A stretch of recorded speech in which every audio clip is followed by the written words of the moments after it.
mengapa kematian beliau menggemparkan Kairo dengan pemakamannya yang dihadiri lebih dari 1,5 juta orang.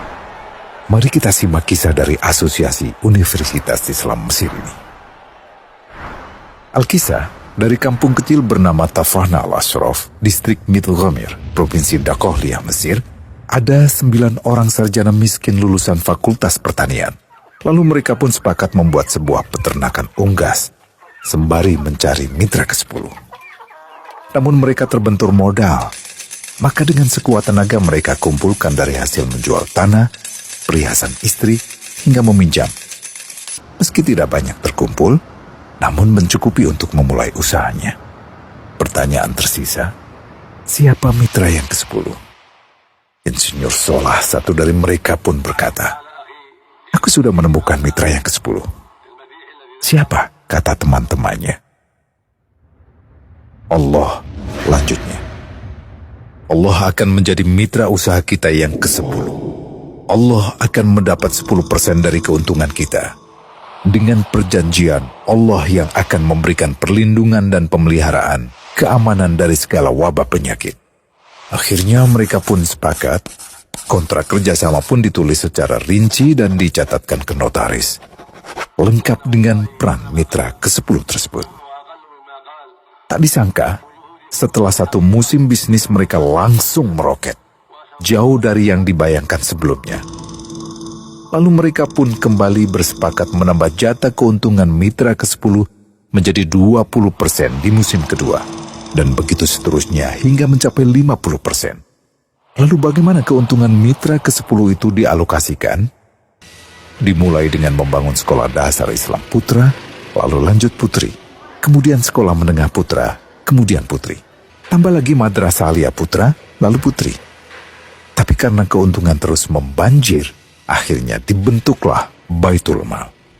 Dan mereka pun mengajukan ke pemerintah untuk membangun universitas di kampung. Awalnya ditolak dengan alasan tiadanya akses bagi para mahasiswa. Tak berapa lama mereka pun mengajukan pembangunan universitas lengkap dengan stasiun kereta beserta jalurnya dengan biaya mandiri. Akhirnya permintaan ini disetujui. Dan pertama dalam sejarah Mesir, berdirilah sebuah universitas di perkampungan kecil.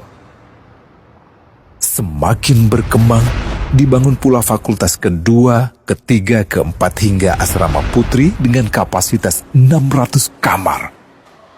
Lalu asrama putra dengan 1.000 kamar. Tiket kereta api pun digratiskan untuk memudahkan transportasi menuju kampung tersebut. Tak cukup hanya itu, dibangun Baitul Mal berikutnya hingga hilang kemiskinan di daerah tersebut.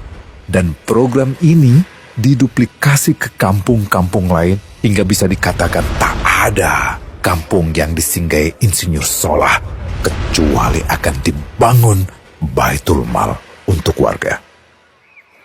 Bantuan pun diberikan untuk fakir miskin dan para janda. Pemuda pengangguran pun dilatih untuk mengelola perkebunan sayur hingga mandiri, bahkan sampai bisa mengekspor ke negara tetangga. Pada saat panen raya, seluruh penduduk dikirimi paket sayur.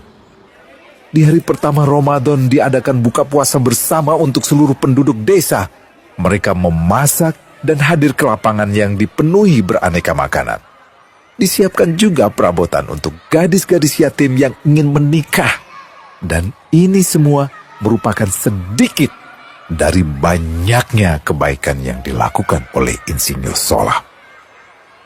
Hingga pada akhirnya disepakatilah keuntungan perusahaan 100% untuk Allah. Insinyur Solah yang awalnya adalah salah satu mitra usaha berubah menjadi karyawan Allah. Dia hanya menerima gaji, namun dia memberikan Tuhannya syarat agar membuatnya hanya butuh kepadanya dan hanya meminta kepadanya. Inilah sosok Insinyur Solah Atiyah, aktor utama kisah menakjubkan ini. Keikhlasannya membuat ia sama sekali menolak terkenal di media massa. Dan kini, meski orang yang melibatkan Allah ke dalam bisnisnya ini telah wafat, terbayang seluruh amal jariahnya yang selalu mengalir untuknya. Masya Allah. Pertanyaannya, akankah ini hanya menjadi sebatas kisah saja? Atau menjadi teladan bagi kita untuk mengikuti jejaknya?